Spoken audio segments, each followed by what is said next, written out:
death investigators here at the medical examiner's office. And I have been a death investigator now for 14 years. So I have definitely had my fair share of experiences during that time period. I started my career in New Jersey, which is where, New Jersey, yes, I love when that happens.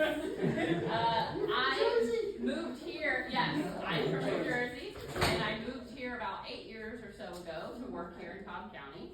I did this work in New Jersey, that's where I started my career, that's where my friends and family still are. My parents got 13 inches of snow this winter, so I think I'm good. I think I'll stick around. I'm gonna stay in Georgia for a while. So what I'm gonna talk to you guys about today is what a medical examiner is, what we do at the medical examiner's office, what some of the different roles are. I'll go through the process of the autopsy, which I'm sure everybody has heard of at this point.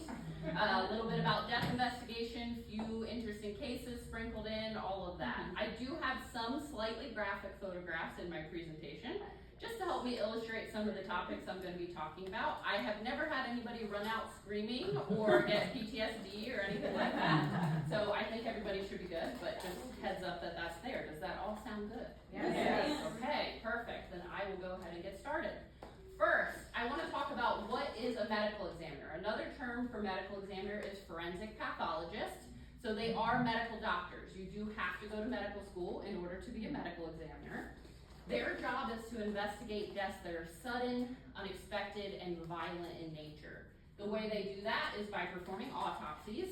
Another term for autopsy is a post-mortem examination, which is an examination after death. So an autopsy happens after a person has died, different from something like a surgery, which is performed while the person is still living.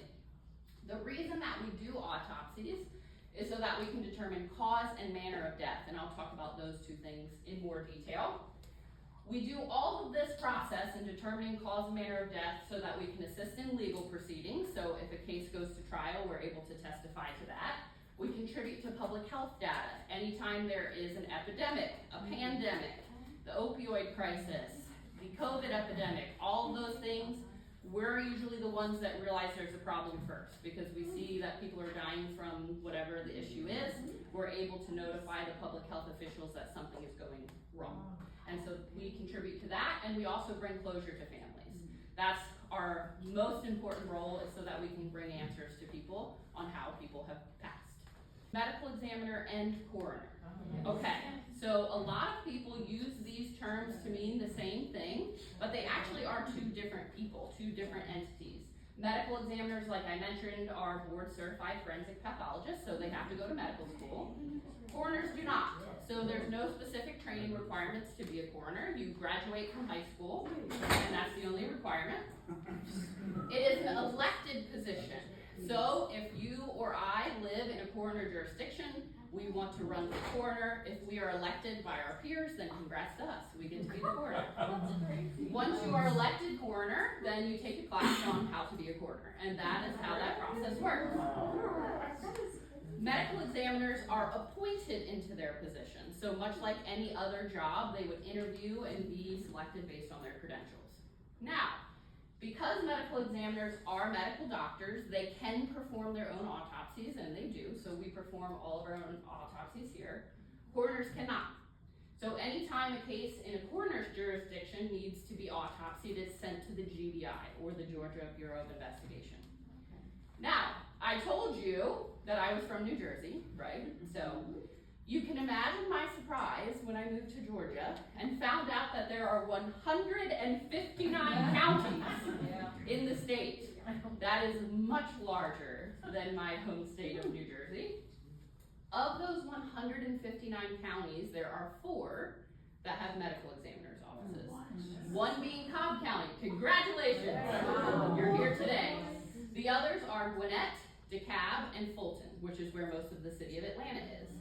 That means all of the other counties have coroners, which means all of the other counties send their autopsies to the GBI.